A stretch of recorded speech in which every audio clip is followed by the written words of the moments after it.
ನಮಸ್ಕಾರ ವೀಕ್ಷಕರೇ. ಪೈಸೀಸ್ ಮೀನರಾಶಿಯ September 2024ನ love ರೀಡಿಂಗ್ಗೆ ನಿಮ್ಮೆಲ್ರಿಗೂ ಸ್ವಾಗತ. ಇನ್ನು ನೀವು ಮೀನರಾಶಿಯ ಕ್ರಾಸ್ ವಾಚರ್ಸ್ ಆಗಿದ್ರೆ ನಿಮಗೂ ಕೂಡ welcome to the galaxy spreads tarot. ಹಾಗಾದ್ರೆ ಬನ್ನಿ ಮೀನರಾಶಿಗೆ ಸೆಪ್ಟೆಂಬರ್ ತಿಂಗಳಿನಲ್ಲಿ ಯಾವ ಎನರ್ಜಿಯ ಕಾರ್ಡ್ಸ್ ಬರುತ್ತೆ ಅಂತ ನೋಡೋಣ.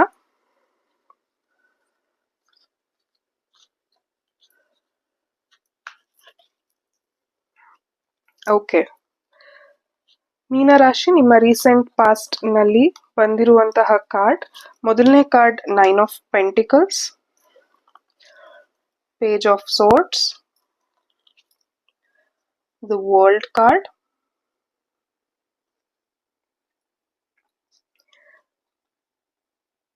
ಓಕೆ. ನಿಮ್ಮ ರೀಸೆಂಟ್ ಪಾಸ್ಟ್ ನಲ್ಲಿ ಒಂದು ಮೇಜರ್ ಎಂಡಿಂಗ್ ಅಥವಾ ಸೈಕಲ್ ಕ್ಲೋಸಿಂಗ್ ಅನ್ನು ನಾನು ನೋಡ್ತಾ ಇದ್ದೀನಿ. ಬಿಕಾಸ್ ವರ್ಲ್ಡ್ ಕಾರ್ಡ್ ಇದು ಒಂದು ಮೇಜರ್ ಅರ್ಕಾನ ಕಾರ್ಡ್ ಆಗಿದೆ. ಅದು ಪಾಸ್ಟ್ ನಲ್ಲಿ ಬಂದಿರೋದ್ರಿಂದ ನೀವು ಜಾಬ್ ಬಿಟ್ಟಿರಬಹುದು ಅಥವಾ ನಿಮ್ಮ ರಿಲೇಶನ್ಶಿಪ್ ಎಂಡ್ ಆಗಿರ್ಬೋದು. ನಾನು ರಿಲೇಶನ್ಶಿಪ್ ಅಂತ ಅಡ್ರೆಸ್ ಮಾಡಿದ್ರೆ ಅಥವಾ ರೆಫರ್ ಮಾಡಿದ್ರೆ ಅದು ಲವರ್ ಆಗಿರ್ಬೇಕು ಅಥವಾ ಪಾರ್ಟ್ನರ್ ಅಂತಾನೆ ಏನಲ್ಲ, ಫ್ರೆಂಡ್ಶಿಪ್ ಅಥವಾ ಎನಿ ಕೈಂಡ್ ಆಫ್ ರಿಲೇಶನ್ಶಿಪ್ ಕೂಡ ಆಗಿರ್ಬೋದು. ಅದು ಎಂಡ್ ಆಯ್ತು ಅಂತ ನೀವು ಆನ್ಸರ್ಸ್ ಹುಡುಕ್ತಿರಬಹುದು. ಇನ್ನೂ ಸ್ಪೆಸಿಫಿಕ್ ಆಗಿ ಹೇಳ್ಬೇಕಂದ್ರೆ ಇದು ಜಾನ್, ಮೇ ಅಥವಾ ಲಾಸ್ಟ್ ಇಯರ್ ಡಿಸೆಂಬರ್ ನಲ್ಲಿ ಕೂಡ ಆಗಿರಬಹುದು. ಒಂದು ಸಿಚುಯೇಷನ್ ಎಂಡ್ ಆಗಿರೋದ್ರಿಂದ ನೀವು ನಿಮ್ಮನ್ನ ಬೆಟರ್ ಪರ್ಸನ್ ಆಗೋದಕ್ಕೆ ದಾರಿ ಮಾಡ್ಕೊಡ್ತಾ ಇದ್ದೀರಾ. ಬಹುಶಃ ನೀವು ನಿಮ್ಮನ್ನೇ ಒಂದು 6 ತಿಂಗಳು ಹಿಂದೆ ನಾನ್ ಹೀಗಿದ್ನ, ಈ ಲೆವೆಲ್ ಅಲ್ಲಿ ಇದ್ನ ಅಂತ ಅಂದ್ಕೊಳ್ತಿರ್ಬಹುದು. ನೀವು ದಿನೇ ದಿನೇ ನಿಮ್ಮ ಬೆಳವಣಿಗೆ ಬಗ್ಗೆ ಕಾನ್ಸಂಟ್ರೇಟ್ ಮಾಡ್ತಿದ್ರಿ ನಿಮ್ಮ ರೀಸೆಂಟ್ ಪಾಸ್ಟ್ ನಲ್ಲಿ. ಸೊ ನಾನು 9 ಆಫ್ ಪೆಂಟಿಕಲ್ಸ್ ಮುಖಾಂತರ ಅದನ್ನ ನೋಡ್ತಾ ಇದ್ದೀನಿ.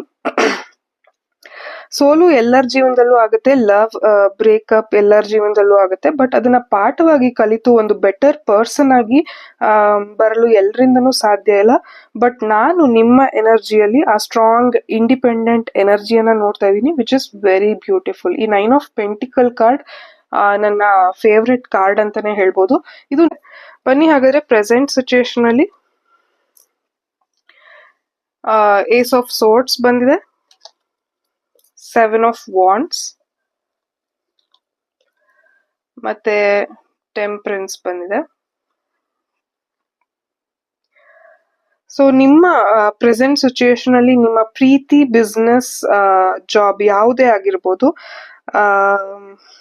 ತುಂಬಾ ಫಾಸ್ಟ್ ರಿಸಲ್ಟ್ಸ್ ಅನ್ನ ಎಕ್ಸ್ಪೆಕ್ಟ್ ಮಾಡ್ತಾ ಇದ್ದೀರಾ.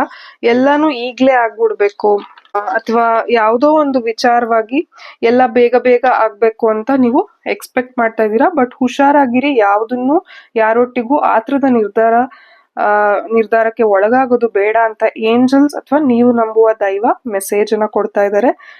ನಾನು ಟೆಂಪರೆನ್ಸ್ ಕಾರ್ಡ್ ನ ಪ್ರೆಸೆಂಟ್ ಸಿಚುಯೇಷನ್ ಅಲ್ಲಿ ನೋಡ್ತಾ ಇರೋದ್ರಿಂದ ನೀವು ನಂಬುವಂತಹ ದೈವ ಅಥವಾ ಏಂಜಲ್ಸ್ ಒಂದು ಕೆಲ್ಸ ಕೈ ಹಾಕಿದ್ರೆ ಅದು ಅಥವಾ ಬಿಸ್ನೆಸ್ ಶುರು ಮಾಡಿದ್ರೆ ಅಥವಾ ಹೊಸ ರಿಲೇಶನ್ಶಿಪ್ ಅನ್ನ ಬಗ್ಗೆ ಯೋಚನೆ ಮಾಡ್ತಾ ಇದ್ರೆ ಅದ್ರ ಬಗ್ಗೆ ಚೆನ್ನಾಗಿ ತಿಳ್ಕೊಂಡು ಒಂದು ಮೆಂಟಲ್ ಕ್ಲಾರಿಟಿ ಇದ್ರೆ ಮೂವ್ ಮಾಡಿ ಅಥವಾ ಮುಂದುವರಿರಿ ಅಂತ ಕಾಷನರಿ ಮೆಸೇಜ್ ಅನ್ನ ಏಂಜಲ್ಸ್ ನಿಮ್ಗೆ ಕೊಡ್ತಾ ಇದ್ದಾರೆ. ಯಾವುದೇ ವಿಚಾರ ಆಗಿರ್ಬೋದು, ಒಂದು ಪ್ಲಾನಿಂಗ್ ಇರಬೇಕು, ಬ್ಲೂ ಪ್ರಿಂಟ್ ಇರಬೇಕು, ನಿಮ್ಮ ಮೈಂಡ್ ನಲ್ಲಿ ಅದಿರ್ಬೇಕು. ನಿಮ್ಮ ಕ್ಲೋಸ್ ಫ್ರೆಂಡ್ಸ್ಗೂನು ಆ ಪ್ಲಾನಿಂಗ್ ಬಗ್ಗೆ ಹೇಳ್ಬೇಡಿ. ಪ್ಲಾನ್ ಎ ವರ್ಕ್ ಆಗಿಲ್ಲ ಅಂದ್ರೆ ಪ್ಲಾನ್ ಬಿ ಎಕ್ಸಿಕ್ಯೂಟ್ ಮಾಡೋ ತರ ಇರಬೇಕು, ನಿಮ್ ಮೈಂಡ್ ನಲ್ಲಿ ಇರಬೇಕು. ಈ ಸಂದರ್ಭದಲ್ಲಿ ನಿಮ್ ಬೆಸ್ಟ್ ಫ್ರೆಂಡ್ಗೂ ಕೂಡ ಆ ವಿಚಾರವನ್ನ ಯಾರಿಗೂ ಶೇರ್ ಮಾಡ್ಕೋಬೇಡಿ. ಇನ್ನು 7 ಆಫ್ ವಾಂಡ್ಸ್ ನನ್ಗೆ ನಿಮ್ ರೀಡಿಂಗ್ ಅಲ್ಲಿ ಹೇಗೆ ಅನಿಸ್ತಾ ಇದೆ ಅಂದ್ರೆ, ನೀವು ನದಿ ಹರಿತಿರುವ ಡೈರೆಕ್ಷನ್ ಅಲ್ಲಿ ಹರಿತಾ ಇಲ್ಲ, ನದಿಯ ಆಪೋಸಿಟ್ ಡೈರೆಕ್ಷನ್ ಅಲ್ಲಿ ಸ್ವಿಮ್ ಮಾಡ್ತಾ ಇದ್ದೀರಾ. ಅದು ಹೆಚ್ಚು ಹೊತ್ತು ಹಾಗಿರೋದಕ್ಕೆ ಆಗೋದಿಲ್ಲ. ಒಂದಲ್ಲ ಒಂದಿನ ನಿಮ್ಮ ಶಕ್ತಿಯನ್ನ ಕುಗ್ಗಿಸ್ಬಿಡತ್ತೆ. ನೀವು ಯಾವ ಎನರ್ಜಿಯಲ್ಲಿ ಇದ್ದೀರಾ ಅಂತ ನನಗೆ ಗೊತ್ತಿಲ್ಲ, ಬಟ್ ಇದು ಜನರಲ್ ರೀಡಿಂಗ್ ಆಗಿರೋದ್ರಿಂದ ನೀವು ಪ್ಲಾನ್ ಎ ವರ್ಕ್ ಆಗಿಲ್ಲ ಅಂದ್ರೆ ಪ್ಲಾನ್ ಬಿ ನಲ್ಲಿ ಬದುಕು ಕಟ್ಟುಕೊಳ್ಳಿರುವ ಪ್ರಯತ್ನವನ್ನ ಮಾಡಿ ಅಂತ ಏಂಜಲ್ಸ್ ನಿಮ್ಗೆ ಈ ಕಾರ್ಡ್ ಮುಖಾಂತರ ಮೆಸೇಜ್ ಕೊಡ್ತಾ ಇದ್ದಾರೆ. ಅದ್ರಲ್ಲೂ ಏನಾದ್ರು ನೀವು ಜಾಬ್ ಅಥವಾ ಬಿಸ್ನೆಸ್ ರಿಲೇಟೆಡ್ ಆಗಿ ವಿಡಿಯೋ ಅನ್ನ ನೋಡ್ತಾ ಇದ್ರೆ ನೀವು ಈ ತರ ಸಜೆಷನ್ ನ ತಗೊಳ್ಳಿ. ಅಂಡ್ ನಿಮ್ಮ ಫ್ಯೂಚರ್ ಕಾರ್ಡ್ಸ್ ನಲ್ಲಿ ಬಂದಿರುವಂತಹ ಕಾರ್ಡ್ಸ್ ಬಂದು 5 of swords, tower, the hang man. Okay, ನಿಮ್ಮ ಪ್ರೆಸೆಂಟ್ ಮೂಮೆಂಟ್ ನಲ್ಲಿ ಆತರ ಮಾಡ್ಕೊಂಡ್ರೆ ಮುಂದೆ ಅದು ಟವರ್ ಮೂಮೆಂಟ್ ಆಗುತ್ತೆ ಅಥವಾ ಕೆಟ್ಟದಾಗತ್ತೆ ಫ್ಯೂಚರ್ ನಲ್ಲಿ ಅಂತ ಏಂಜಲ್ಸ್ ಮೆಸೇಜ್ ಕೊಡ್ತಾ ಇದ್ದಾರೆ. ಸೊ ಇದು ಟ್ಯಾರೆಟ್ ರೀಡಿಂಗು, ರಾಶಿ ಭವಿಷ್ಯ ಅಲ್ಲ. ಇದು ನಿಮ್ಮ ಸುತ್ತಮುತ್ತ ಇರುವ ಪಾಸಿಟಿವ್ ಮತ್ತೆ ನೆಗೆಟಿವ್ ಎನರ್ಜಿಯನ್ನ ಪಿಕ್ ಮಾಡುತ್ತೆ. ಹಾಗಾಗಿ ಮುಂದೆ ಕೆಟ್ಟದಾಗೋದನ್ನ ನೀವು ಪ್ರೆಸೆಂಟ್ ಸಿಚುಯೇಷನ್ ನಲ್ಲಿ ಸರಿಯಾದ ನಿರ್ಧಾರದ ಮೂಲಕ ನೀವು ಅದನ್ನ ಈ ಟವರ್ ಮೂಮೆಂಟ್ ನ ತಡಿಬಹುದು. ಸೊ ಓವರ್ ಆಲ್ ನಿಮ್ಮ ರೀಡಿಂಗ್ ನಲ್ಲಿ ಹೊಸ ಜಾಬ್, ರಿಲೇಶನ್ಶಿಪ್, ಬಿಸ್ನೆಸ್ ಶುರು ಮಾಡುವ ಮುಂಚೆ ಈ ಹ್ಯಾಂಗ್ ಮ್ಯಾನ್ ತರ ಎಲ್ಲಾ ಪರ್ಸ್ಪೆಕ್ಟಿವ್ ಅಲ್ಲಿ ಥಿಂಕ್ ಮಾಡಿ. ಅದರ್ವೈಸ್ ನೀವು ಮಾಡುವಂತಹ ಕೆಲಸದಲ್ಲಿ ಡಿಲೇ ಆಗುತ್ತೆ ಅನ್ನೋ ತರ ಎನರ್ಜಿ ಬಂದಿದೆ. ಈ ಹ್ಯಾಂಗ್ ಮ್ಯಾನ್ ನ ನೋಡ್ಬೋದು ನೀವು, ಆರಾಮಾಗಿ ಮರದಲ್ಲಿ ನೇತಾಕೊಂಡು ಉಲ್ಟಾ ಎನರ್ಜಿಯಲ್ಲಿ ನೋಡ್ತಾ ಇದ್ದಾನೆ, ಅಂದ್ರೆ ಉಲ್ಟಾ ದೃಷ್ಟಿಯಲ್ಲಿ ನೋಡ್ತಾ ಇದ್ದಾನೆ.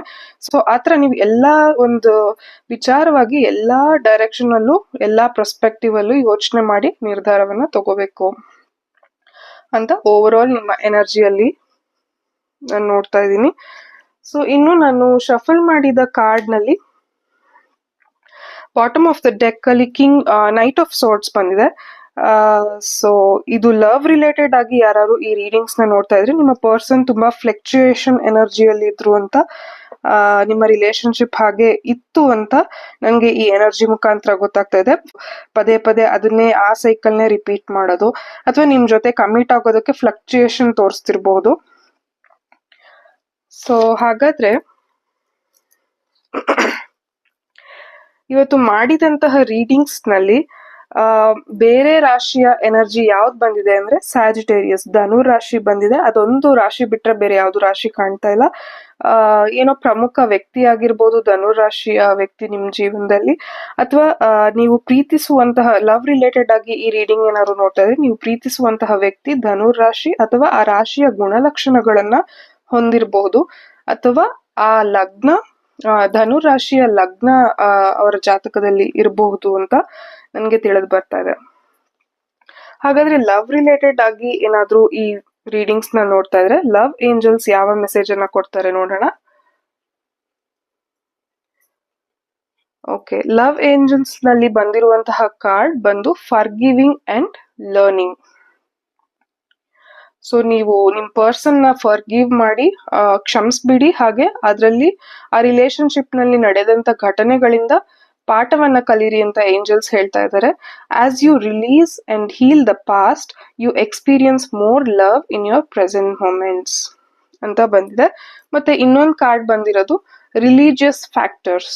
Your love life is influenced by your religious upbringing and spiritual path ಅಂತ ಕೂಡ ಬಂದಿದೆ.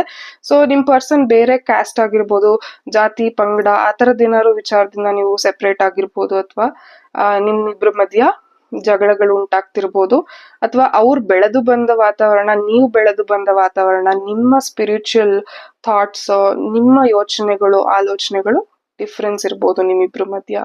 ಸೊ ಇದಾಗಿತ್ತು ಮೀನರಾಶಿಯ ಸೆಪ್ಟೆಂಬರ್ ರೀಡಿಂಗ್. ಈ ವಿಡಿಯೋ ನಿಮ್ಗೆ ಮ್ಯಾಚ್ ಆಗಿದ್ರೆ, ರೆಸನೇಟ್ ಆಗಿದ್ರೆ ನನ್ನ ವಿಡಿಯೋನ ಲೈಕ್ ಮಾಡಿ, ಹಾಗೆ ನನ್ನ ಚಾನೆಲ್ಗೆ ಸಬ್ಸ್ಕ್ರೈಬ್ ಮಾಡೋದನ್ನ ಮರೆಯಬೇಡಿ. ಧನ್ಯವಾದಗಳು.